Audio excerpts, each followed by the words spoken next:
Christmas is upon us, and we have the perfect gift that you can give someone, or perhaps even gift yourself, and that is HeadStuff Plus. You can listen to our extra bonus content thanks to MILF. Yes, and everybody else's. And how do you do it? I'll tell you how you do it. You go to headstuffpodcast.com/Xmas and you get our extra content that you might be missing out on. You can sign up for 6 months or 12 months. 6 months a bit mean, I'm not going to lie. And then that's your Christmas presents done. That's a good present. Get on it. A pod person will love you. Sair da escola já com uma formação profissional no currículo? Parece bom demais pra ser verdade, né? Pois é. No ensino técnico do Senac, isso é possível. É ensino médio junto com formação técnica, que acontece durante os 3 anos. Lá, eles usam metodologia para projetos, desenvolvendo competências como resolução de problemas, pensamento crítico e colaboração, além de valores éticos e sustentáveis. Quer saber? Senac. Acesse sp.senac.br/ensino médio e saiba mais. This show is part of the HeadStuff Podcast Network. This podcast features discussions on sensitive topics. Listener discretion is advised. For additional details, please refer to the show notes.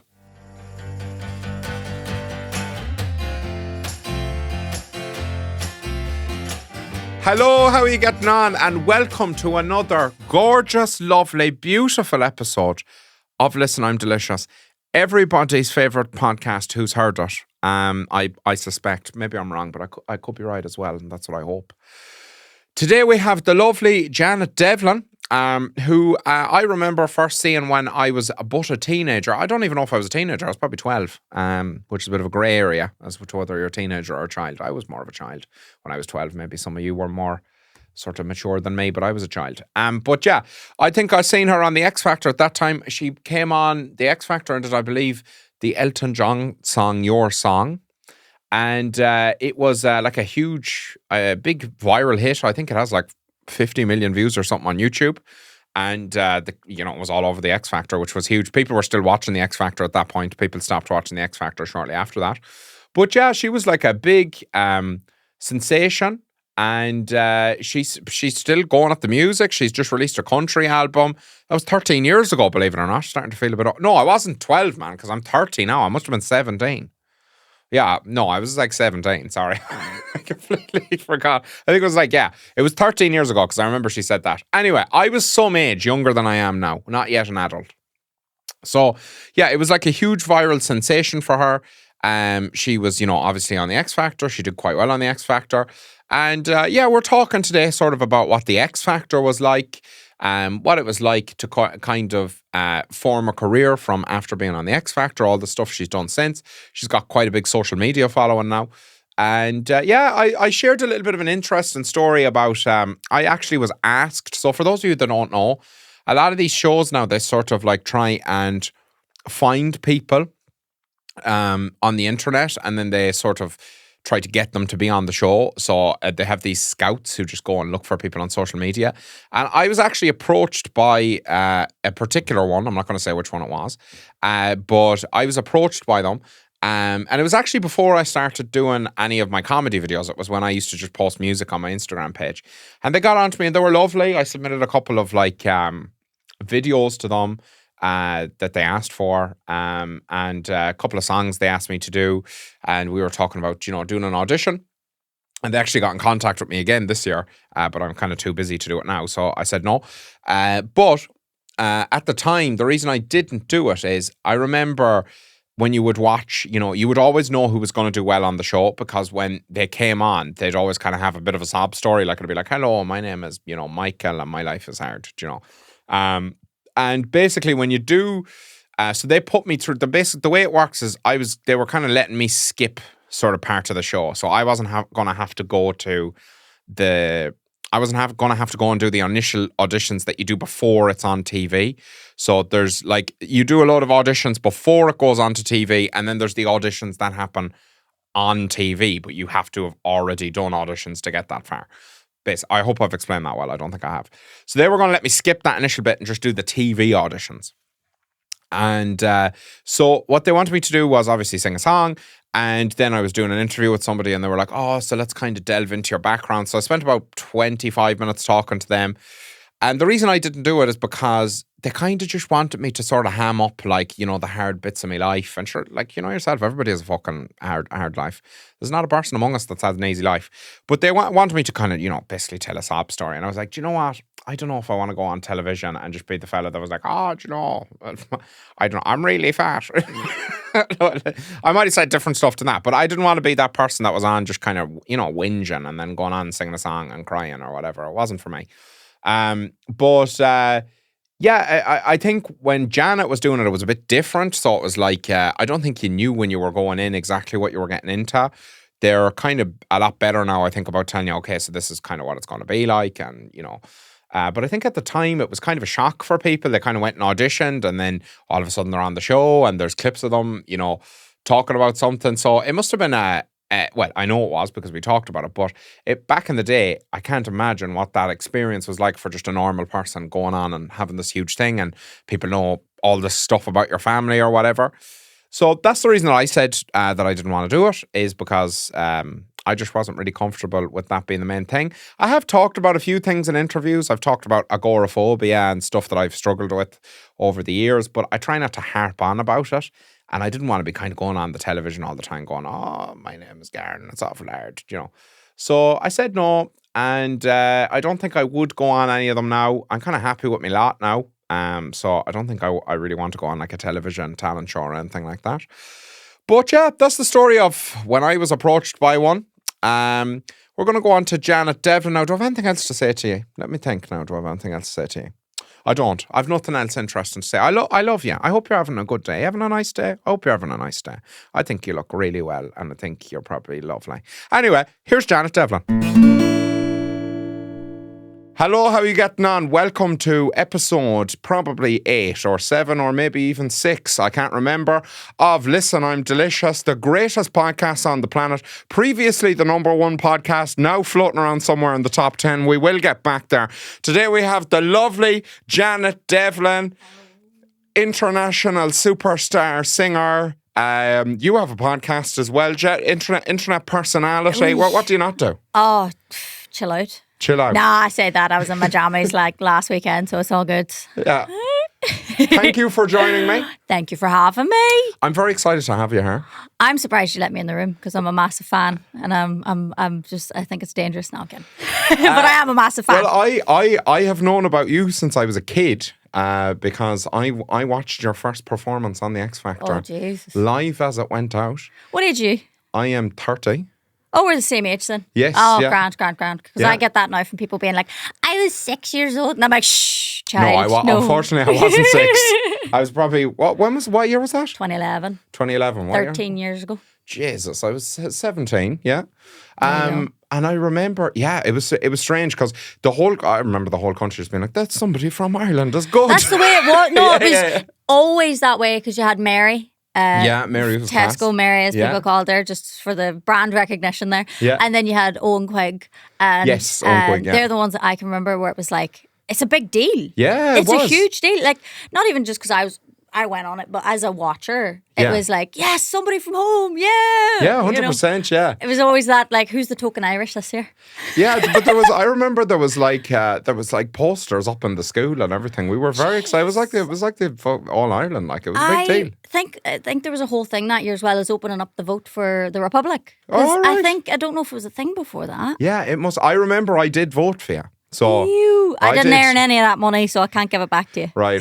Eventually, I will get that €2 of credit back. €2 though, steep enough. No, I don't want to go on and on about X Factor because it was a long time ago. But yes. I am curious as to like, so you're 16, 17 at the time? 16, yeah. So when you went on, what were you expecting to happen? Nothing, yeah. No, so I had a wee YouTube channel going. Yeah. Because I started off as a drummer and then I was doing singing competitions to earn money for my drum kit. Okay. Right? Because I already was doing horse riding, so my parents were like, we're not buying you a drum kit, you have a horse. That is two very That's expensive too much. hobbies. Yeah, I know. We weren't rich, by the way. We somehow managed to do it on low budgets. But no, I entered those to get money. I never would have won, but I would have placed. And then that was maybe £100. So that was the goal, to get the drum kit. My friend came, she was like, I'm giving you this for Christmas. Here's a video camera. I want you to upload them to YouTube. So in like 2010, 2011, I think I had like 20,000 followers on YouTube. Wow. I know. But In 20, that's like that's like a million followers it's mental, now. right? Yeah. But I didn't have any concept of it because I lived with my nan at the time. So 5 days a week, no Wi-Fi. No text messages because there was bad signal. Only one place I could get signal. She had 4 channels on the TV, and she religiously watched the news, and I didn't care. Yeah. So I had no concept of what was going on. I would just go home at the weekend, film a video, upload it, go back to work. Go back to school. Yeah. Wow. So when you go on then and you audition, I'm assuming there's because there's parts that aren't live, isn't there? And then there's Well, you have before the audition that people sing. Yes. Jeez, I did 8 auditions in one day. Wow, that's mad. Mm-hmm. I swear, in one of them though, right? Imagine this: you got 2 people from Sony record label sitting down. Now, this might have been my 4th one, and they're just sat and they got a note and they're passing between each other. And I sang 6 or 7 songs, and I could literally see them going, Yeah. "Do you have another song? How many fucking songs do you want?" I was like, just going through everything I'd sang on YouTube at that point. Just like, I don't know, I think I know this one. Yeah. And then eventually they went, yeah, okay. Right. So you were thinking, I'm going to go out on the live show and they're not going to be too bothered with me. I didn't even think they were going to air me. Because, Right, okay. there's so many people that get filmed. Yeah. Like, in my day alone, there's about 200 people that get filmed. So when do you find out then that you're actually going to be on the television? Is it before, or are you just watching the X Factor and you're like, oh, there I am? Well, like a couple of weeks before the audition went out, there was a cameraman and an assistant kind of sent to the house. But again, there's loads of people that get that, right? And I remember doing the wee interview and they were like, so we want to speak to your nan. And I went, I can't do that because that'll send her into an early grave. She doesn't want to be on telly. But that was right. So people, if you remember my audition, the whole sob story was, I live beside sheep and I'm shy. Yeah. And that's because they were going to use my nan as fodder to be like, she lives with her grandmother because she had a triple heart bypass and whatnot. And I'm just sat there going like, no. But last minute I found that out and I said, we can't film my nan. So you had to go with the sheep. The sheep and I'm sad angle. I'm sad, yeah. Okay, right. Yeah. So if you're wondering why that was the angle, that is why. Yeah, well, I sort of understand where you're coming from because I have been approached by a particular talent show to go on it. Ew. And the reason I didn't go on it, I was going to try it. When was this? 2 years in a row. When recently? The last 2 years, yeah. Jesus. The reason I didn't go on it is because I got through to this part. I didn't even audition. I got to this part where they were kind of talking to me and they were like, Oh no, because you're not like regular apply talent. You got scouted. They do scout people. He got scouted. They do scout. They scouted like there's so many people on my year that got scouted, and I'm like, how did you just get discovered? What's going like? What? Yeah. You didn't line up like the rest is. I think now it seems like they're very much into finding internet people and trying to get them on. Whether they're good or bad, I think is irrelevant. I think they just like, sure, look, if he comes on and he's shite, then people will watch that as well. But also viewers, they're like, well, but also it's the logic of they've done market research already. Like people like you, they follow you. Yeah. So that's half their work done. Yeah, but it is weird. The reason I didn't end up going on it was because I was talking to them and they were kind of like, so like, how shit was your life? Like how much can we talk about how shit your life is? And I was like, that's the research part and it's awful. Yes. Because like the amount of stuff that I was just honest with them and then I had to like go, no, I can't talk about that. No, can't talk about that. No, can't talk about that. So yeah, I did the exact same thing where I sort of told them the rough story and then I started backtracking on things because I was like, well, I don't want to, I thought I was just going to go on telly and have the crack. They're probing. Yeah. Resort, like, let's leave. Yeah, no, it's very invasive. Yeah. Yeah, and if you don't have the cop on to go, oh yeah, no, I don't want to talk about that on TV. Yes. If you don't have that knowledge, then you end up as one of the people that goes, oh, your nan was dying. Yeah. That one. Yes. Oh, God. It's very strange, yeah. And I kind of decided against it because, like, even... You don't need it. Well, now, it's not the same as it was They don't have... then. The internet has the power now. Yeah. Like... Back then, back in 2010, 2011, going on the X Factor was like... Or so, it wasn't well, X like, Factor, but... Well, it's like people actually sat around and watched TV. Yeah. Netflix wasn't... it was a thing, but it wasn't what it is now. Yeah. And like all of the internet discovery was at a high. That's how Justin Bieber got discovered because he did the YouTube thing. Like it was only in its fetal days. Yes. But TV was where the power was. Yeah, Because you absolutely. still had like 20 million people tuning into a show, which is, if a show gets 1 million viewers now, that's amazing. huge. That's huge. Yeah. Whereas like nowadays, it's like, don't bother doing that. Why would you go on it? Like, I mean, America's Got Talent, yeah. Still a good one if you're looking for a show. But no. Anything else, just do it your own way. Just keep posting on the internet. Like otherwise, Yeah, the internet's insane now. Like the amount of people that you can drum up on the internet is crazy. And there's still a lot of people, I think, even people who work on the internet or who have built something up on the internet, they still feel like they want to go into TV or something like that because they have this idea that it's better, even though it's actually not any better. No, and then also there's, because I'm on both sides of it, because I've done TV, but I've also been doing the internet stuff since, like 2010 or so. Like my account's 2006, my YouTube channel was made. Oh my God. But like I've been doing both. And then after TV, I went fully into the content thing in like 2013.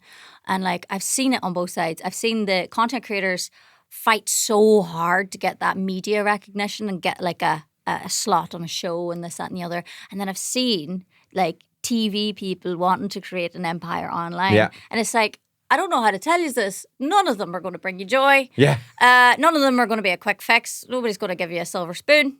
Yeah. Unfortunately, either way you go, it's not going to be what you expect it to be. That's 100% true. So it's not like you're going to get a slot on a TV show and then it's like, oh, you're the next big thing. Gonna make you a big star. I think people do think that, like they think that you get to maybe a certain point, and the point is different for everybody. Some people might look at what I'm doing and go, "That's the point." Some people might look at somebody who's an A-lister and go, "That's the point." Yeah. The range is totally different, but everybody thinks you get to a certain point, and then you're like, "Oh, well, this is class." Yeah. Everybody loves me. Everything is great. Where actually the experience is more like, "Fuck, I've landed on something. I don't know how I've got here, and I'm probably going to fuck it up."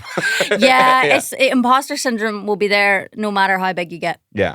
It doesn't matter. You'll still be thinking that there's a next, like, you just move the goalposts. Yeah, You know, for sure. some people are like, I want to get 1 million followers.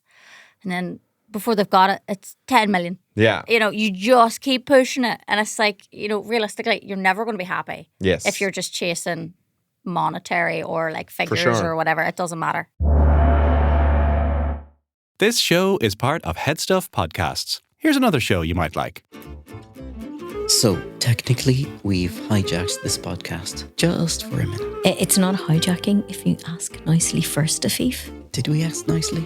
Hi, my name is Afif. And I'm Anne. Together, we host The Baby Tribe, Ireland's #1 parenting podcast, where science meets the chaos of real life. At Baby Tribe, we bring evidence-based information and real-life stories to help you parent in a way that works for your family. Whether you're dealing with explosive nappies, sleep struggles, or the great how do you actually bathe the slippery baby conundrum, we've got you covered. Oh, the punamis, I can never forget those. Listen to The Baby Tribe wherever you get your podcasts. Enquanto você escuta seu podcast favorito, que tal dar uma olhada nos looks da Riachuelo para as festas de fim de ano? Brilhos, transparências, vestidos, conjuntos, temos tudo para todos os eventos. Aqui, toda festa começa com look.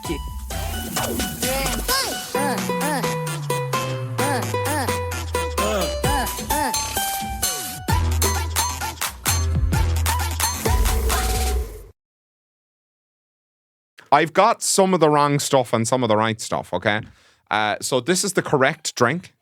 So it's Monster Energy Zero Sugar. I've actually never had Monster.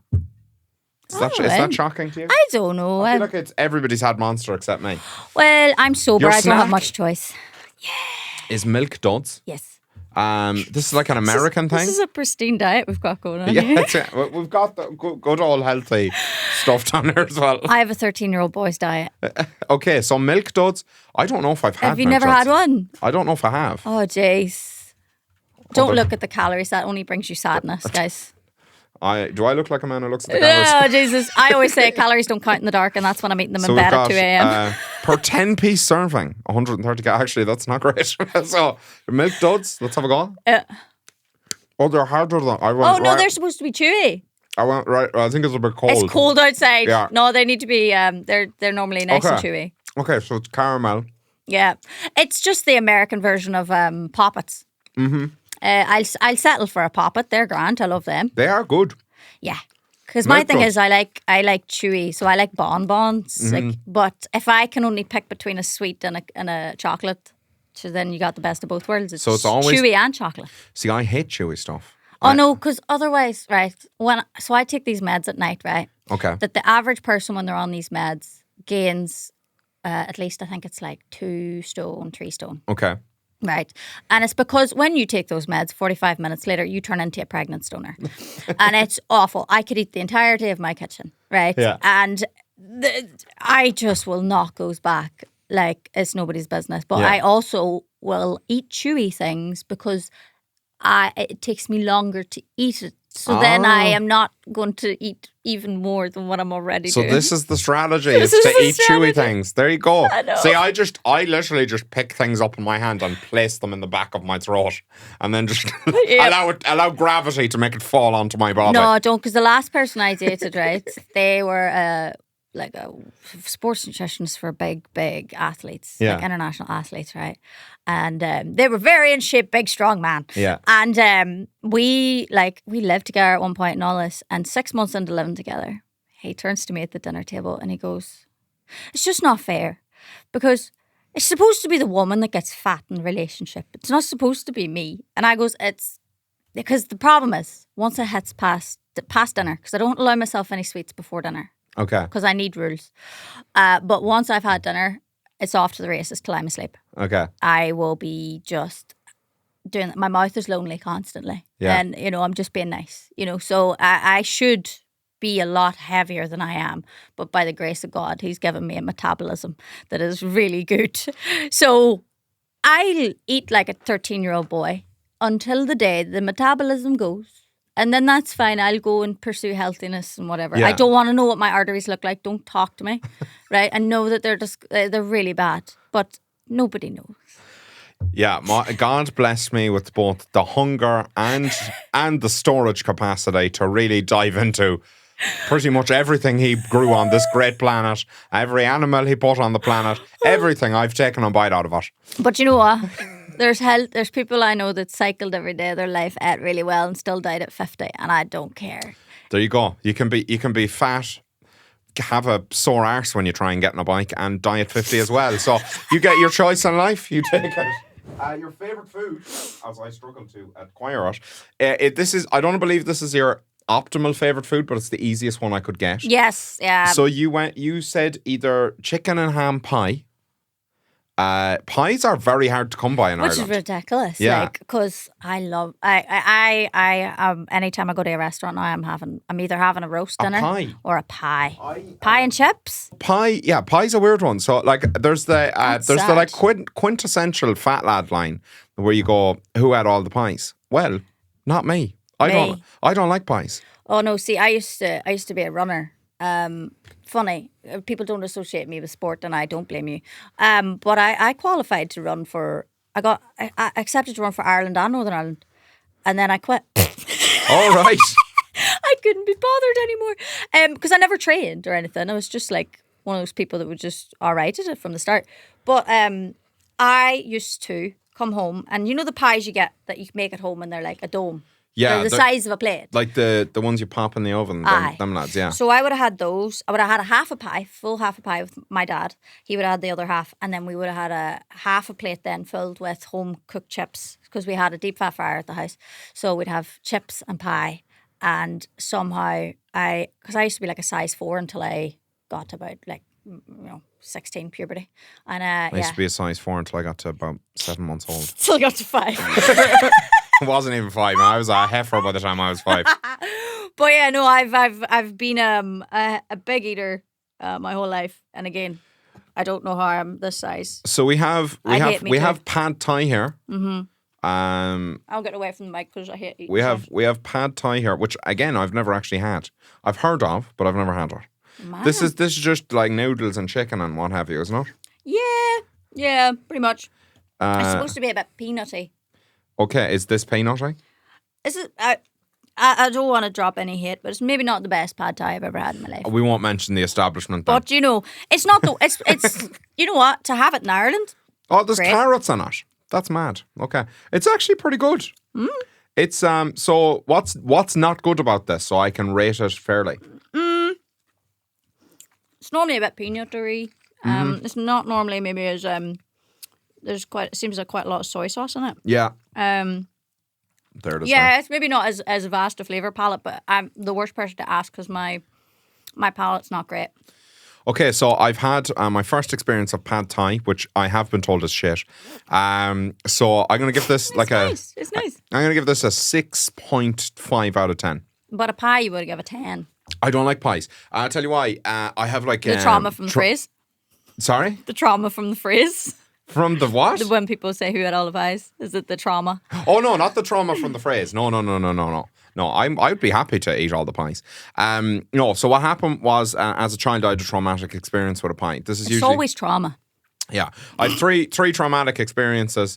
One of them, 4 if you count stuff that didn't actually happen in real life. Okay. But one of my main food traumas was I had a pie. And it was one of them ones that, like, you know, you buy it in the shop and you throw it in the microwave or whatever. Okay. So I fired it in the microwave out of the freezer, and then I was eating it along quite happily, and then I got to a point that was completely frozen, and I ate that. And I was like, oh, that's disgusting, but I think I must have swallowed a bit of it, so then I threw up the next day for ages. And that now I can't eat pies anymore. Same thing with banoffee. I got that. I've only vomited like 4 times in my life. Wow. I know, yeah. I've got a very strong stomach, or else that's really bad. I don't know which.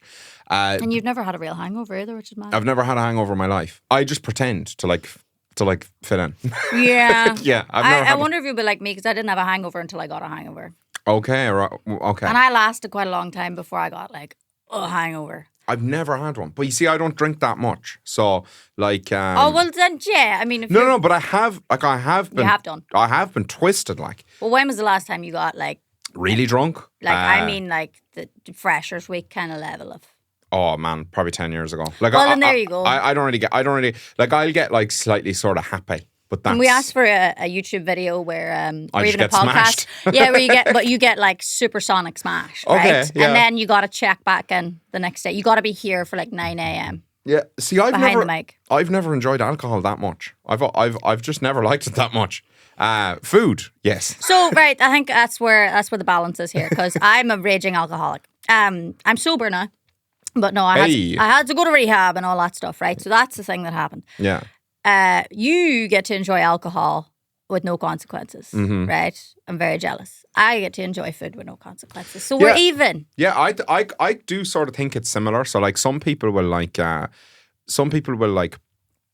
eat, and they can eat and within like a normal range. If I don't eat like ultra healthy, like if I don't stay off, so I've lost like lots of weight several times. No, I know. Well done. So I've lost like 8-9 stone before, and then put it all back on. Oh well, yeah. It's hard. It's hard to maintain. Well, it's not even maintain. What'll happen is I'll maintain it for ages, and then as soon as I like start eating bad stuff again, I binge. But I can binge like if I'm in a really bad mood, I can binge like fucking 15,000 calories. Like I'll just eat everything in the house. I will eat crackers with nothing on them. I'll eat fucking anything. Yeah, I think what people forget is that because at one point I was addicted to food. I've been addicted to everything. I've got borderline personality disorder. A long story, but food is a really difficult one, right? Because I had an eating disorder. I had anorexia, right? And people assume that because you have anorexia, you hate food. No, you love food, but you hate yourself, so you deny yourself the thing that you love, right? Yeah.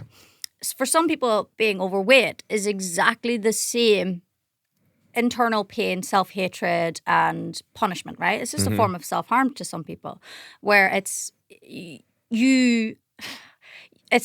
punishment. Yeah, Overeating is a punishment in the same way that undereating is a punishment. Absolutely. One of them is socially acceptable and the other one is not. You know, and it all comes from the inside. Like some people just eat because they enjoy it. Yeah.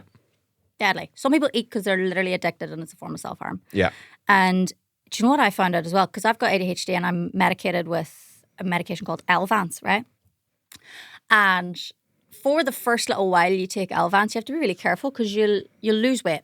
And it's because of the dopamine, right? So if you are some people with BED, which is binge eating disorder, which is a really real condition. And essentially what you're doing is you're seeking out things like treats, right? To give you dopamine, to get a dopamine hit. And it's called dopamine mining. Yeah. Where you're like, and the easiest way to dopamine mine is to eat or to be Pies. on the internet, Yeah. right? So, and you can do both of those at the same time. Deadly, right? But my medication, whatever way it works, essentially, I'll put it in a nice way. It's like you get that dopamine, which is the happy hormone, and it floods your brain with dopamine. So you've got adequate dopamine, which means you're not seeking it out. So then you forget to reach for treats and reach for nice things and whatever. So you lose weight. But what they ended up doing was they started prescribing it to people with binge eating disorder. Right, okay. Right? So they've got the dopamine. They're not seeking out treats. And it changed a bunch of people's lives. All right. Yeah. So Yeah. off label's the thing they do in psychiatry quite a bit, where it's Yeah. like, this medication's not for this, but here you go. Yeah. And it worked really well for some people. Because a lot of people just need the little bit of a kick into, because some of it's up here, right? So it's like, if you can take away that connection to the brain to do that, then they get themselves on a wee kick without the brain telling you to do the other thing. And, Yeah. and it's enough to kind of keep them going, and then they stop taking the meds and they're grand. Yeah, yeah. But also, like, you have Ozempic, which if I hear one more gym bro lose his shit about Ozempic, it's like, brother, you've been using steroids for 10 years, all right? Nobody said nothing to you. Nobody made you feel bad. Now that we have Ozempic, right, and some people are using that as a way to lose weight, you're going to turn around to them and say that they haven't earned it? You shut up. Shut up. I hate it so much, but also Ozempic has shown amazing side effects for women with PCOS. Yeah, I heard about that, yeah. Women are getting Yeah. pregnant, like, in their late 40s and 50s and stuff. Yeah. Because, like, they've been, it's a really hard one to explain, but, like, hormonal imbalance, whatever, taking this medication. Because if you go to the doctors, right, and you're overweight, you could have a broken arm. Well, they're just going to go tell you to go lose weight. Because I've had it on the other side, because I had a heart condition. Well, I don't know what it is still, but my heart was going like a hummingbird. I would be on my bed scrolling TikTok, and my heart's going like I've just ran a marathon. Yeah. So, kind of living the best life. Like, I was like burning calories on TikTok. It was class. But not class, because I got really, really underweight. And I was going into the doctors and being like, hey, my heart's doing this weird thing, and I keep wanting to pass out, and can I get help? And they're like, have you tried putting on weight? I'm like, what part of my heart's going like a hummingbird don't you get? I'm losing weight by doing nothing. And it's the same for, my friends that are overweight going in and trying to get help with PCOS. One, getting the diagnosis, impossible. And then two, they're just like, I've got this thing and it's made me put on weight. And they're like, have you tried losing weight? Yeah. I think it is improving slightly now, though, to the point where I think people are starting to realise, the people who are like very underweight, it's more of a symptom than it is. It's not that it's not the cause. It's not that it doesn't affect your health. Obviously, it's really bad to be either of those things for your health. But one of them will kill you quicker. Yeah, and that's it's not true. being overweight. Yeah, that's true. But they're both bad for your health. But I think more so what people are starting to realise now is a lot of the time it's a symptom of a lot of stuff. Yeah. And the body is very complicated. Like you said, like we give people medications all the time. We're like, oh, fix this other fucking thing that we weren't even aware was connected. Yeah. And people do, one of the things I will say is, beyond even people's weight, people who end up with drug addictions. I have a lot of drug addiction in my family. I have a lot of alcohol addiction, stuff like that in my family. People end up that way for very complicated reasons. And we really like to simplify it. And it's not even as simple as it's in their head. Some of it is, yes. Yeah. Some of it is in people's body. Some of it is predisposition. Some of it is behaviour. Epigenetics. Yeah. All of these things. There's a big mix of things. And people are just trying to their best as they We're go all through life just to trying figure our them all best. out We're all and just put them all trying. in place. Yeah. But people do, especially on the internet. One of the really bad things that's happened over the last while is I'm all for like inspirational, like, yeah, you should get up in the morning, you should do. It's great to an extent. Yeah. But simplifying everything to you just need to be more disciplined is that's going to work for some people with some problems some of the time at some points in their life. Do you know what? I got so bitter at one point, right? This is the level of petty we're dealing with here, where people were like, just exercise, just exercise. One, I got addicted to running. But anyway, then I went into CrossFit. Yeah. Right? So I was like, right, Joe Rogan says that if I work out, I'll be happy. Yeah. Grand. So I went. I got ripped to shit. I was a tank, bro. Yeah. In 6 months, I went from not being able to lift 45 kegs to being able to deadlift 105 kilograms at about 50 Jesus. kilograms. So that's in 6 months. Yeah, that's insane. So I did it right, and I was ripped and whatever have you, and that's what people try to be and this, that, and the other, and I was still miserable as sin. I still hated myself, wasn't happy. It doesn't fix it. Yeah. Like, it's more than just, hey, have you tried going to the gym? Have you tried going for a run? Yeah. Have you tried nootropics? Yeah. It's like, I can't just go for a run because my problems are still chasing me. Okay, like it's not gonna solve it. Yeah. And it's a lot of the times, like you said, it's a complex issue. It's not just one thing. It's not just that Absolutely. person's really sad and they're drinking themselves to death. It's like, there's probably more to it. Yeah, well, part of the problem is that part of it is that, but it's never just one thing, and even I don't want to be dismissive. There'll be people watching this who are like, well, I watched whoever it was, be it Joe Rogan, be it one of the other million people that do it, and I did what they said, and it changed my life, and absolutely, That's 100%. Love that. It will, at points in your life, be the absolute thing that you need. There's been points in my life where discipline is all I needed. And I have been, I was fully vegan for like 3 years. Oh, and I yeah, ate like same. fucking, listen, I've been disciplined. But if you keep arriving back at the same place, all I will say is, if that works for you, great. If you keep arriving back at the same place, allow yourself to look at other avenues of, what, not that I know anything, but don't have a lived experience. don't just listen to everybody else in your life. Do listen to them, but also listen to yourself. Aye. But it's definitely that thing if you keep coming back to the same bit. Yeah. And it's like, it's that whole insanity is doing the same thing over and over again and expecting a different result. And it is true. It's like, you can go ahead and if you think it's a weight issue, grand, and then you go and you lose the weight and then you're still unhappy and then you gain it back on and it's like, oh, maybe there's something else going on. Yeah. Maybe I don't like myself. Yeah. Maybe I just want to punish myself. And if that's like, because self-harm and stuff comes in many, many, many different ways. So like, it's hard to get to a point in your life, I think, as a human being where you're not partaking in something that's harmful, right? So it's like, if you're doing something that's extremely harmful and then you're playing whack-a-mole with it, it's like, oh, I'll start running and then, I'm drinking too much. And it's this game of that. Then maybe I'm not going to make you, but it might be time to go talk to somebody. Yeah, it's always a good idea to get your thoughts out there, for sure. Well, otherwise it's a vacuum up here. Mm-hmm. And if you don't like yourself and you're sitting in a room with your own worst enemy every day, maybe not going to bode well. Yeah, absolutely. How did you find you reacted to, because when you went on the X Factor, it was kind of like an overnight, because I remember that clip was everywhere of you singing and them talking to you. That's like millions of views. Was that like pretty much straight away? Yeah, they didn't tell me my thing was going out that night though. Yeah. And I went to the pub.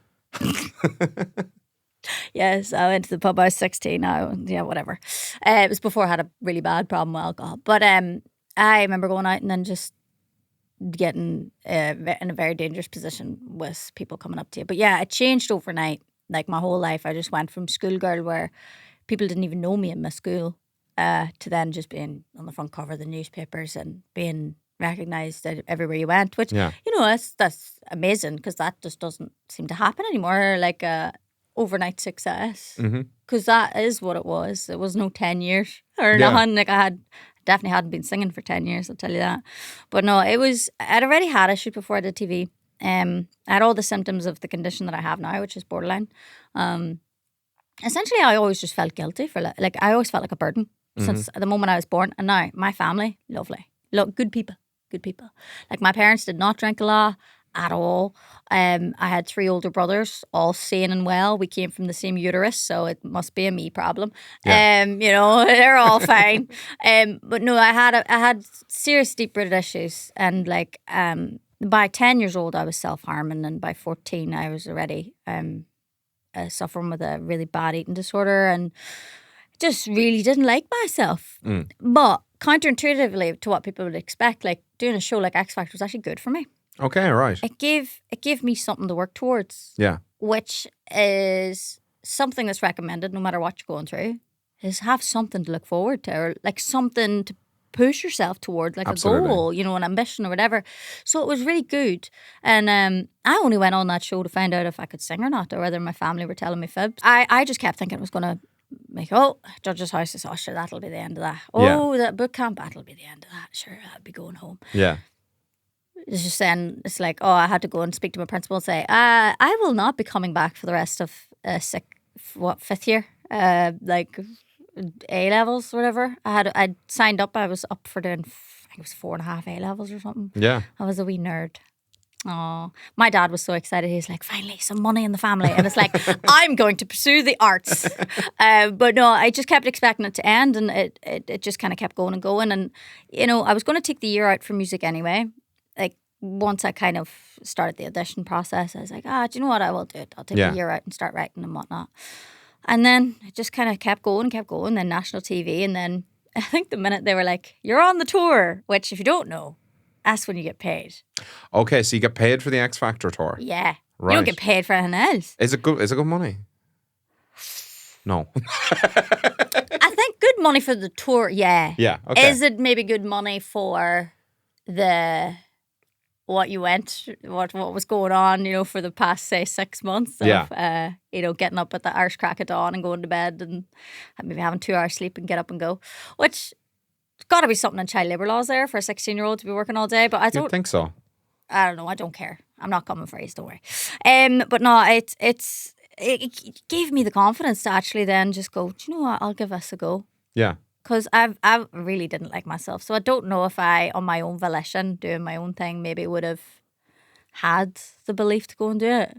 But sure, you never know, because like the YouTube thing, but... yeah, well, it sounds like you were doing it anyway. So, I mean, if you had like 20,000 followers, you were doing something. I mean, most people... Well, I think it's a case of... Like when I was nobody 14, was doing it. I was just fucking, like, sitting in my room fucking playing with myself. Like, I was waiting for it. I was doing fucking nothing. But so you say this, like I sat on RuneScape at 10 years old for hours and hours and hours a day. It's like, why did you quit running, Janet? May or may not have discovered Habbo Hotel. Ruined my life on Habbo Hotel, I'm not going to lie. Getting groomed by people. But, you know, but no, I think the thing was at the time, sure, nobody was doing the YouTube thing. Yeah. So less of an occupied space. Yeah. Whereas YouTube now, good luck. Yeah, I was a YouTube OG actually. I had a channel when I was 13. Same, bro. Yeah. I had to delete I had mine. a channel that I'm not going to tell you the name of because the videos are still out there. And they are horrific. I was making comedy videos when I was like 12. What's wrong with that? Oh man, they were bad. I was talking with this like sort of, I had been raised by the internet and you could tell. Oh, the Yankee accent. I had that American. Me too. That American accent, yeah. So, which isn't a child's fault.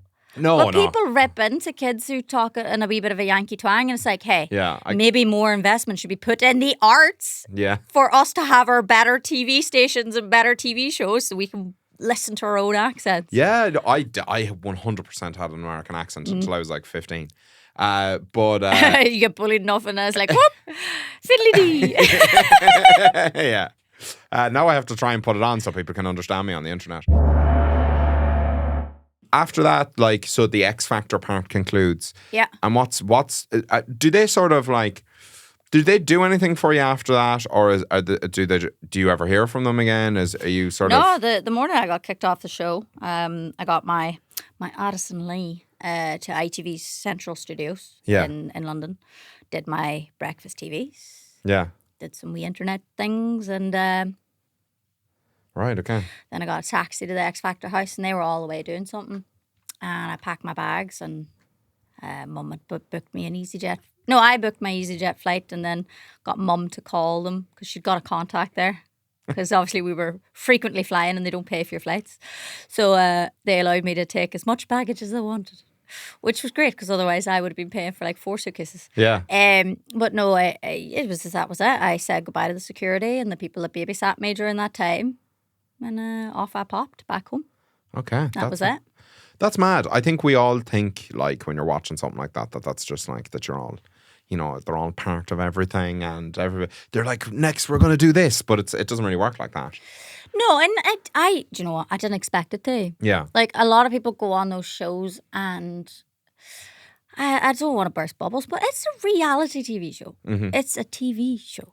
Yeah. It's not summer camp. Yeah. You know, it's a conglomerate company, right? And people had this expectation that I didn't have. Maybe it was my internet upbringing and stuff. I just knew that what to expect when Yeah. you're expectant. You know, I was like, well, why would they? Yeah. I got kicked off. Bye. Not on the show anymore. Got kicked out of the M&S ad. You didn't get to be in the M&S ad. Do you not remember? You got kicked off it. No, right. So they filmed this M&S ad, right? And you had every contestant in it, right? And then after the Sunday, from Monday, you weren't in the ad anymore. That's crazy. I got paid for that though, so That's rough. which that was actually good money for that one. I'm not gonna lie. Okay, let's go. Yeah, let's get an M&S. But I Hit didn't me even up. I didn't even have a bank card. What, do they have to give it to you in cash? No. They paid it into my account, right? And Mum would come over every weekend because I love movie and Mum. So she'd come over. She was my emotional support animal, and I didn't have a bank card at the time. I still have my baby bank account. Yeah. There's no overdraft in that bad boy, apart from my Monzo, which I do have an overdraft. I'm probably in it, but whatever. But my actual bank account, like, I'd be like, Mum, can I please have £100 so I can get a top from Urban Outfitters? But I had to plan a week in advance. All right. Yeah. I didn't have access really to it, nor did I want it. You're probably better off. Yeah, and I would have blew it all when I was 17. The biggest annoyance though was that you originally had £75 for the week per diem. Yeah. Which is your funny money, right? Your lunch money, whatever. And then they got a chef into the house and they deducted that. And then the chef didn't cater for vegetarian, and I was one at the time. So every time I'd go to eat dinner, I wouldn't be able to have it because it was like, here's pepper stuff with goat cheese. I'm like, right. I don't like cheese. I'm actually allergic to cheese. But that's okay, I guess. So I never got to eat it. Then I spent the rest of I think I had like £20 or £30 after that. And then that was my fucking food budget then for the week. My God. Okay. Yeah. Well, I definitely don't want to be on the X Factor now. No, well, I didn't even expect, to me, getting a per diem, I was like, oh, yeah. Free money? Yeah. What? And as a kid, you bear in mind, 16. Somebody's handing you maybe for a couple of weeks £75. Yeah, I'd have gone nuts with 75. There's a lot of Haribo you can buy. Yeah. For £75. A lot of milk duds. Exactly. Yeah. So I was living the best life. But no, I kept that money, and then when I got off the show, I pretty much blew a lot of it on traveling traveling to make music. Yeah. Right. It was not. I never really spent it on anything apart from that, and then getting gifts for friends and family for that Christmas and stuff. Yeah. Because that was more important. Because. Oh, well, I mean, I had no money when I was 16, so I don't know how selflessly I would have spent it. But I feel like I probably would have spent it on But then sure, I was sweets. bankrupt by 18, so it didn't really matter. Sure, look, you don't eat. But now you're back again. You've got a single out. We should actually talk about this. Oh, I know the album, yeah. Woo. So you've got to say what? Singles out now? So the current single right now is Red Flag. The Yes. next one is Best Life. And before that, I released Country Singer, Daddy, and Emotional Rodeo. So they're already out there with 3 videos now. And they're all on this album. And the name of the album is? Emotional Rodeo. It's lovely. Lovely you. horse on the front of it. My I lovely horse. believe you have a lovely vinyl in here. Yes, I gave you one of the limited ones. I've got a limited edition vinyl here. I'd already given my pink one away. I'm so sorry. I don't know how to get it out. It's at the top here. Oh, yeah, of course. There you go. Look at that. I know. I'm doing this so unelegantly. Look at that. they're Lovely hard to cream get. vinyl. Yep. Beautiful. You probably can't get. Can you get? Is there any of these left? Yeah, there's still a wee bit left of things. So there's still pink and Yeah. there's still cream, and then there's baby blue with alternative artworks. Ooh. That's fabulous. If you love a bit of country music, you'll be hearing it. You've playlisted on Radio 2. Radio 2. Yeah, and I still get played a wee bit over here, which is nice. Yeah. But it's funny to be getting more plays over the water. Come on now, Ireland. We have to catch up. We have to start playing Red Flag on the radio Well, constantly. And also, I have to say, it's not like not that there's anything against it because I love it, but it's not like jiving country music. Yeah. As much as I love it. It's like more modern. Yes, and modern. There's a wee bit of honky tonk though from back in the day in there as well. And You can jive to that if you're quick enough. If you know how to roll, you can do it. But yeah, because I say country, and some people have an idea of what it is. Yeah. It's like, well, I think that's changing though a bit now. I think people are more country used to have, I remember when I was a kid, country used to have this real sort of negative connotation of Yeah, being of like course. one particular type of thing. Now, like, I think like most of the cool artists are country artists now. And even people who were previously in hip hop, like say Post Malone, are now country Well, artists. Posty makes sense though, because he's from the South, isn't he? 100%. Yeah. And like Beyonce, when people are like, why is she doing country music? I'm like, she's from Texas. I'm sorry. And you from County Tyrone are going to tell her how to suck eggs? You're going to tell her what country music is? Listen, this ain't Texas. That was That's in Texas. That was a banger. I don't care. It was class. It was a great tune. Yeah. Lovely stuff. Thank you for joining me. I hope the album goes well. I hope you sell 1 million copies or That'd be however many nice. copies it's possible to sell in the modern day and age. I don't know. But sure, if you've got the spare tenner going, I'd appreciate it. Cause, Go and get it. I'm currently trying to get it back into the sleeve Oh, as don't worry. elegantly as I do anything. Oh, you can break it. I don't mind. Thank you for joining me. You're an absolute legend. The individual that's watching me right now, I'm pointing at you. Hopefully you've got a lovely day. You're majestic. You're a masterpiece. And guess what? Stay delicious.